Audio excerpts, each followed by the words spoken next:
Nice to finally meet you, Jane. Okay, first of all, how's everything? How's the preparations going on for the biggest role of your career? Everything is okay naman po. May nag-start na kami mag-training and recently lang din nag-start na kami mag-start training. Okay. Looking forward pa sa mga gagawin namin for the How easy or how difficult ang training mo?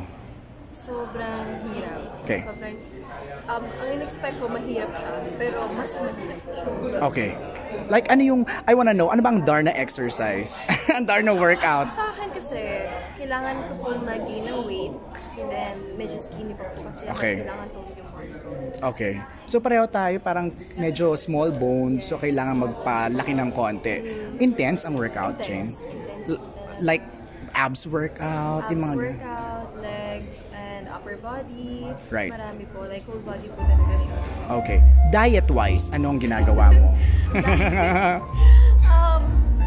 Basta healthy food lang, but I need to eat a lot. Kasi okay. Marami talaga akong ginagawa, so kailangan din ng okay. Kasi talaga bibigay yung katawan ko. So, right. vitamins din ako. Okay. Or rice, especially yung mga meat. Right. Mentally naman, how are you preparing for the role? Mentally, nakaka-pressure po kasi syempre everyone is expecting sa akin. Nag-expect sa akin for that movie. But yeah, it's okay. Nandiyan naman po yung mga family and friends. Especially the management. Okay. And yun, kapag nag-worry ako, nag-pray lang ako para mawala. I think the question is, have you guys started shooting? Not yet. Not yet. Pero malapit na. Okay. Malapit okay. Na. Pero ano na yung level of preparation for the film? May costume na ba? Nag-fitting ka na ba? Yan yung mga tanong eh. Medyo hindi ko pa siya mabibig. Masasabi yung detalyado kasi may mga kami nagagawa. Pero, ayun, malapit na rin. Yung cast, nakita ko kompleto na. Wow! And excited na ako mamit sila. Okay. Also yung costume, ayun, ina-arrange na rin, yung sketch na rin. So excited. Kung inaabangan niyo yung costume, inaabangan ko. Lahat kami nag-aabang. Have you already met Liza?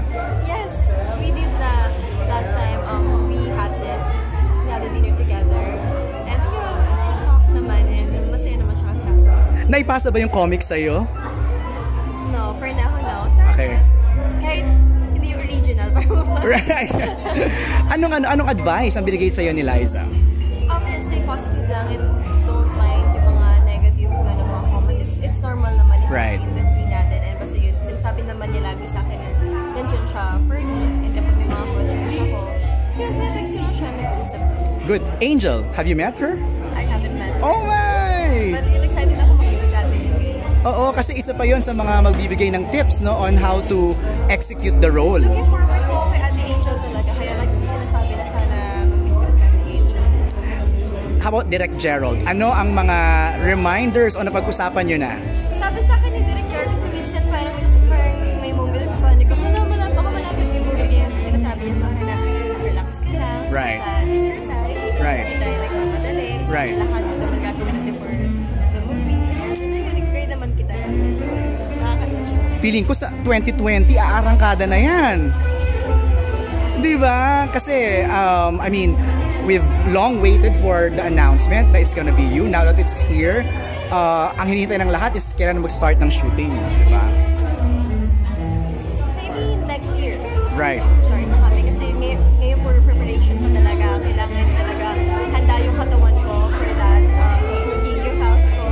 And then, gusto kasi namin lahat is ready na talaga yung production, yung team, lahat ng artista para pulido po yung project. Nagmimimic ka na ng mga scenes while you're doing a workout. Let's say you're running, tatakbo, tatalon. Yes, kahit paano, kung yung mga kailangan sa scene talaga, ginagawa ko na. But, nabasa ko na rin yung script. Oh, wow! Yes, but for now, kailangan ko muna talaga mag-focus sa pag-train. Because I can do it naman kapag nasa mismong set na kami. Nung nabasa mo yung script, anong reaction mo? Excited na. Ganda, ganda. Wow, wow. Soundstage pa rin tayo, no? Sa Bulacan pa rin i-shoot, diba? Kasi ikaw ang unang pelikula yatang kukulan doon, Darna. Nakakapunta doon, pero yan sana, pag nakita ko, excited na ako. Jane, to all your supporters, what do you wanna say? Ayun, guys, maraming salamat sa pag-support sa akin, and sa pagmamahal, at sa pagtiwala, and sabay-sabay po tayong lumipad at lapangan. Thank you!